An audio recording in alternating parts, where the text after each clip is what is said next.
पंचमी, कौन सी तिथि?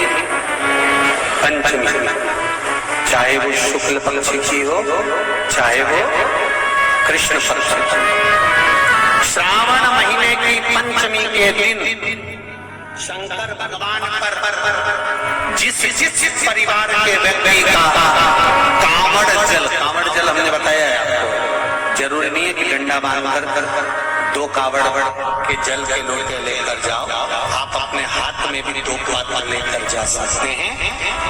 पंचमी तिथि के दिन हाथ में 2 लोटे जल के, 2 कलश जल के जब हम शंकर भगवान को चढ़ाते हैं तो ऊपर जो कमंडल होता है शिव जी के ऊपर जलधारी होती है, जिसमें जया, विषहरा, शामली, बारी, दौतली और देव, शंकर भगवान की 5 बेटियां जिसमें विराजमान होती हैं। जब हम जल समर्पित करते हैं, हमारे पीढ़ी में, परिवार में अगर कोई अधोगति में मर गया होता है, कुंवारी अवस्था में चले गया होता है, गर्भ में मर गया होता है, गर्भ के बाहर निकल कर भी अगर कुंवारी अवस्था में चले गया होता है, तो श्रावण महीने की दोनों पंचमी कर परिवार का अगर कोई एक व्यक्ति भी जल चढ़ा देता है शंकर भगवान पर, तो सर्प की योनि में नहीं पड़ता, जीव मुक्त हो जाता, प्रेत योनि में सर्प की योनि से मुक्त हो जाता।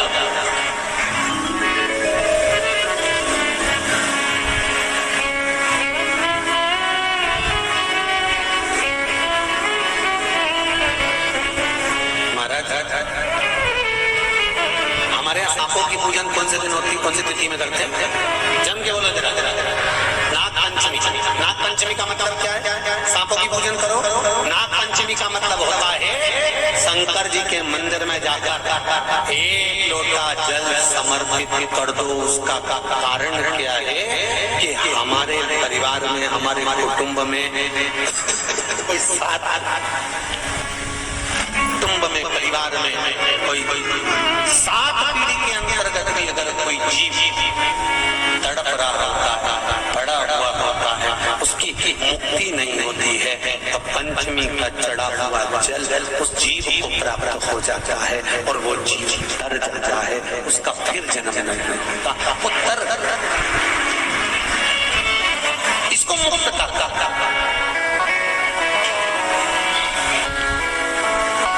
इसको मोक्ष करता है।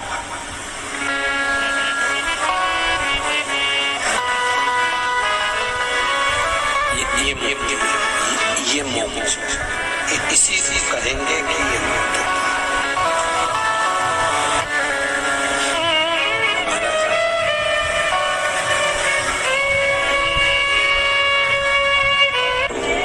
चाहे नागपंचमी हो, चाहे श्रावण महीने की शुक्ल पक्ष की, चाहे कृष्ण पक्ष की पंचमी हो, और समझ लो अच्छे से,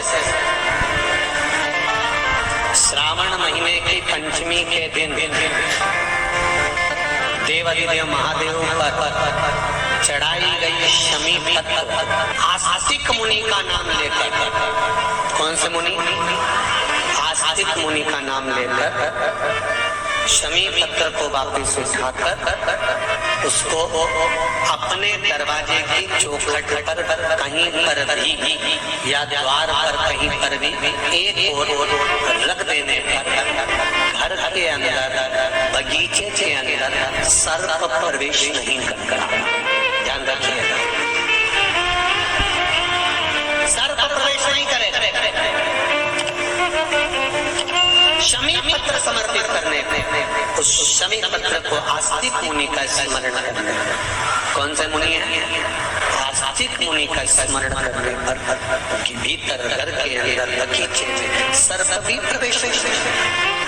उस शमी पत्र में जया, विषहरा, शामली, बारी, दौतली और देव, ये 5 कन्याओं का भाव प्रकट हो जाता है और वो कन्याएं हमारे घर के द्वार की रक्षा करती है। तुम्हारे घर की बहन बेटी क्या करती है?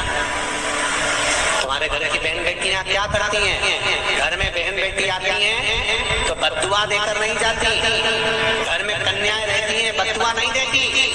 घर की बेटियां जब दरवाजा छोड़कर शादी करने वाले दिन विदाई के दिन अगर जाती भी हैं तो बेटियां हाथ में धान भर कर फेंक कर जाती हैं कि मेरा मायका खूब फले फूले आगे बढ़े। छापे लगाकर चली जाती हैं कि हमने हमारी जीवन की सारी दौलत, जीवन का सारा सुख अपने मायके में दे दिया है। वो बेटियां तो जया, विषहरा, शामली बारी, गौतली, देव, ये उस घर में निवास करती हैं जिससे। हेलो, आप लोग को हमारा वीडियो कैसा लगा प्लीज़ आप कमेंट करके बताना, लाइक और सब्सक्राइब भी करना।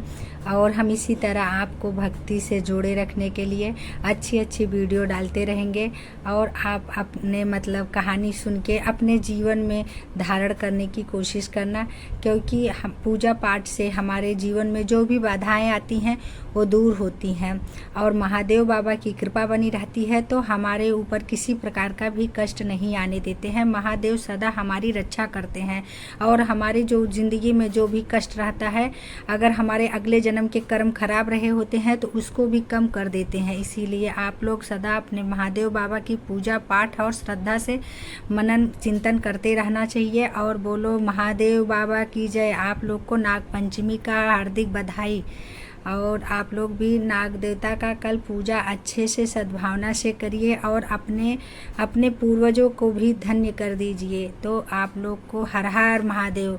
एक बार आप लोग भी बोलिए हर हर महादेव। बोलो भोलेनाथ बाबा की जय, बोलो पांचों कन्याओं की जय, कार्तिकेय और गणेश भगवान की जय, पार्वती मैया की जय।